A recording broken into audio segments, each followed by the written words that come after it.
Sa bedroom, ang mga boys, inusisa naman si Will tungkol sa kanyang crush. Si Kira, crush mo?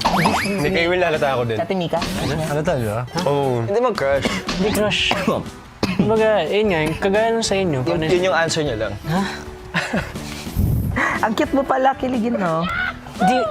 Sige. Sino ba gusto mong, may gusto sa'yo? At bakit sa Mika yun?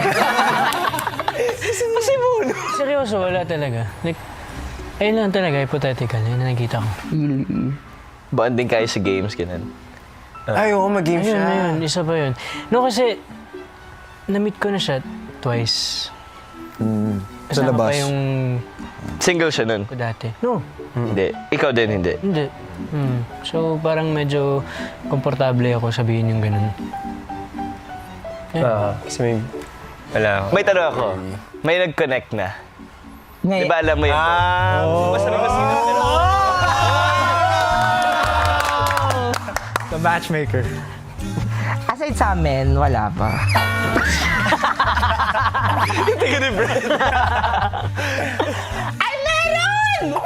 Oo, meron! Meron pala. Kay Ate Mika.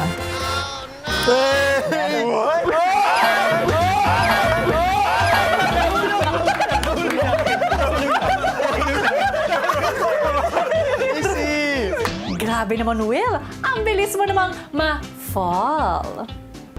Ang nakaraan sa Pinoy Big Brother Celebrity Collab Edition.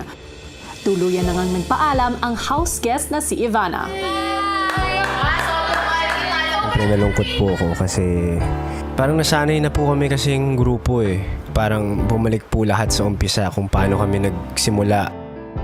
Ngayong gabi, haharapin naman ng mga housemates ang kapalit ng kanilang paglabag sa mga batas sa bahay ni Kuya. Hindi na ako lalabag sa mga patakaran ni Big Brother. Tutukan ang lahat ng yan dito lang sa Pinoy Big Brother Celebrity Collab Edition.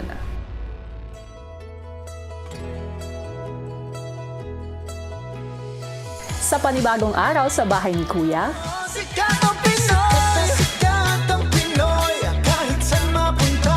Kitang-kita mo naman ang kagalingan, no? Ang galing ng Pinoy, malayong mararating. Ipagmalaki mo na kaya natin. Wala, andun yung bagong chocolate. si Michael may napansin sa living room. Pero, Mine. bubuksan sa takdang panahon. Ay. Kalo ko, bakit? Ate! Tay, bubuksan daw sa takdang panahon.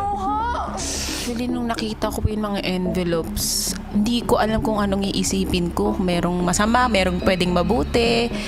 Wala yung face ko natakpan! Papalitan tayo? Ano yan? Medyo kinabahan na po ako. Medyo nag-overthink na po ako kung may nagawa po ba ako. Oh my God, ako wala? Scary. I thought there was a task na gagawin na parang sabay-sabay ulit kaming gagawa. Even though I didn't have an envelope. Wala ba na? Mga house guests kayo, no? Sino to? House guest, anong house guest? Sino ite? Ang mga housemates bumalik sa kanilang normal na gawain na hindi pa alam kung ano ang mangyayari. Na-overthink ko yung Yung, picture frame. Feeling ko nga mas safe ka, bro. Hindi, feeling ko may task yan eh. Tapos kami muna yung maglalaro. Huwag nyo na munang masyadong isipin yan, boys. Idaan nyo na lang muna sa workout.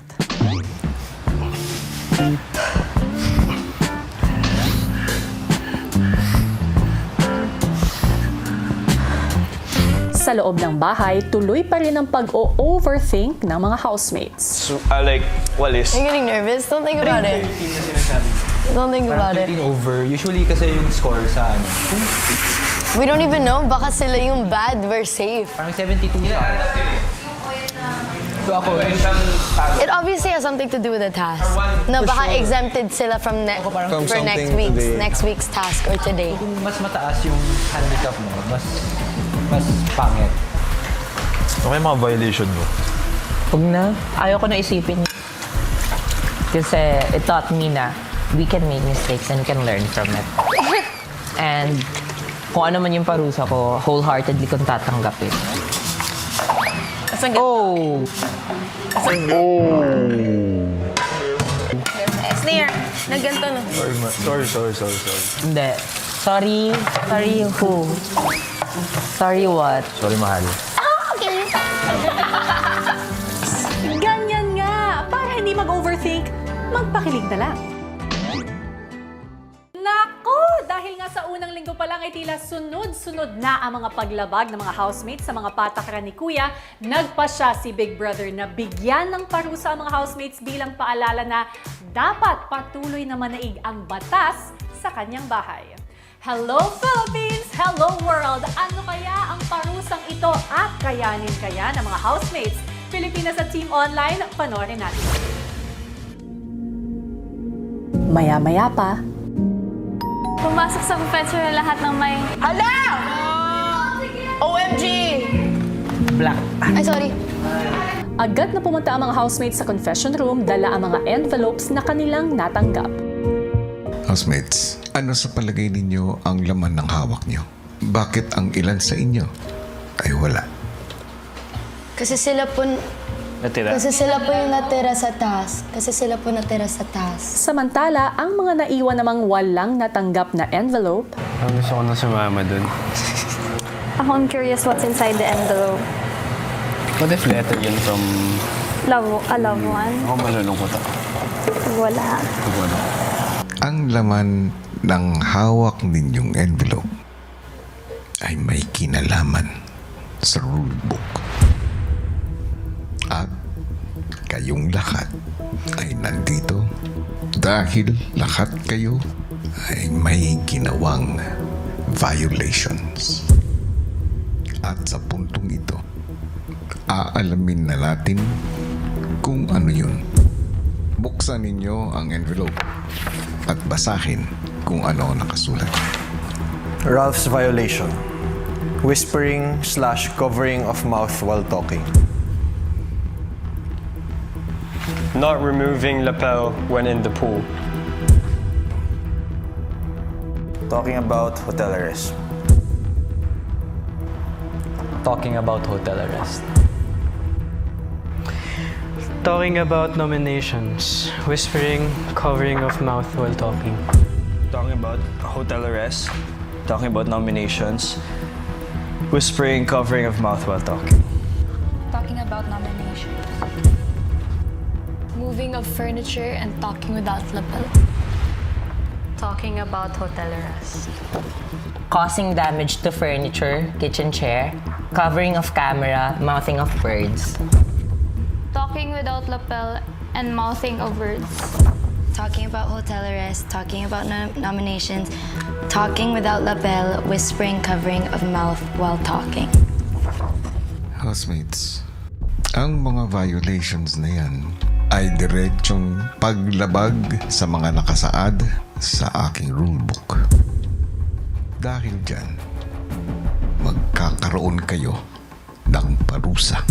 para sa magiging punishment ng housemates ay kailangan lang sabay-sabay na umikot sa pool ng 5 beses habang sinasabi ang mga katagang hindi na ako lalabag sa mga patakaran ni Big Brother. Pagkatapos umikot ay isusulat nila ang mga katagang ito sa giant whiteboard sa garden. Pero ang catch, ang gagamitin ng pansulat ay isang human pen. Magiging human pen ang bawat isa sa kanila na magsusuot ng helmet na panulat at kailangan buhatin ng iba. Matapos magsulat, iikot muli ang mga housemates sa pool at ang susunod na housemate naman ang magiging human pen at magsusulat sa whiteboard. Paglabas ng confession room, agad na dumiretso ang violator sa garden area para simulan ang kanilang punishment. Kaya to, guys? Oo, malaki. Ano yung kailangan isulat? Hindi na ako lalabag sa mga patakaran ni Big Brother. I-guide niyo. Per person. Let's go, let's start. Saan tayo mag-start? At sinimulan na nga ng housemates ang pag-ikot sa pool. Kompleto na? Oo. Yes. 1, 2, 3. Hindi na ako lalabag sa mga patakaran ni Big Brother. Hindi na ako lalabag sa mga patakaran ni Big Brother. Hindi na Hindi na ako lalabag sa mga patakaran ni Big Brother. Na-accept ko na kasalanan ko talaga and na-take ko for granted na hindi ko sinunod agad yung mga rules niyo po dito. At sabi ko, deserve ko talagang gawin tong punishment na to. Hindi na ako lalabag sa mga patakaran ni Big Brother. Maya-maya sumilip na rin ng mga non-violators sa ginagawa ng mga kasama. Hindi na ako lalabag sa mga patakaran ni Big Brother. Kasi parang hinahabol namin yung hininga namin habang naglalakad.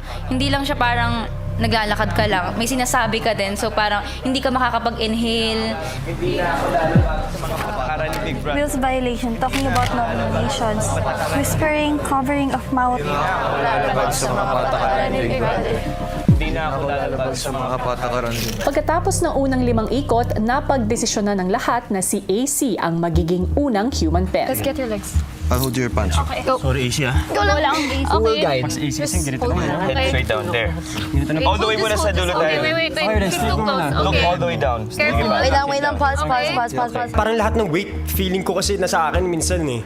Parang ang hirap i-balance out sa lahat. Just keep your head at that one positioning. Okay. Lower pa. Layo mo tayo sa board. Okay, ganyan lang. Okay, ready? Okay, I'm not moving na. I'm not gonna move. Medyo nag-alternate po yung magaan tapos mabigat para ma-conserve po yung energy ng mga malalakas po talaga. And down. Huwag mo magdali Wait. masyado kasi baka Careful lang. Okay. hindi na Plan. mababagos. And I had to stick as a pen and mindset as a pen just so it could be easier for us po talaga. okay. Actually, control talaga sa harap eh. Yeah, we're just moving. Although lahat kami nakahawak, yung weight kasi yung bigat is ano sa nasa harap. So pag napapunta ka sa harap, ramdam mo yung ngalay. Ano yung ginagawa niyo? Pag ganyan? Bakit ganun? Madali yung Again. Capital letter. Yan. Wait, again. Erase. Where's the eraser? And ang hirap pa is dapat sabay-sabay yung movement kasi yung marker nasa ulo po. So konting galaw na hindi sabay or hindi balanse, hindi maganda yung nasusulat. Paglakad, pagbuhat, kasabay pa po nun yung init ng araw eh. Tutok na tutok po yung araw sa amin eh. Yun po yung naging challenge talaga eh. Pause ad. Baba mo tayo. He's sweating a river. I'm okay. No, it's just hot. It's hot lang. Just hot. Sa gitna ng hirap ng mga violators, ang mga non-violators naman na sina Clarice at Dustin, I feel bad. Parang andyan din ata tayo dapat. ilang saglit pa, si Dustin, Thank you, Dust. Thank you, Tikla. Yan. Tubig oh. Ay. There's Pwede naman, di ba? Ha? Pwede naman eh. Pwede. Basta sabihin niyo lang if may Last na. Go guys. Thank you, Dust. Thank you, Thank Tikla. you guys. Last na. Kabila. Okay. Just one line muna. Just 2 words. Aside sa pagod yung paa mo, pagod din po yung mga biceps mo tsaka shoulders kasi nagbubuhat ka po ng tao. Okay. One more. Sige. Okay. Wait lang. Casey, Yep. careful. Sa head mo. I'm okay. Okay ka lang? at nakatapos na ring magsulat ang unang human pen na si AC. Susunod! Yung pinakamahirap po was helping to lift the boys.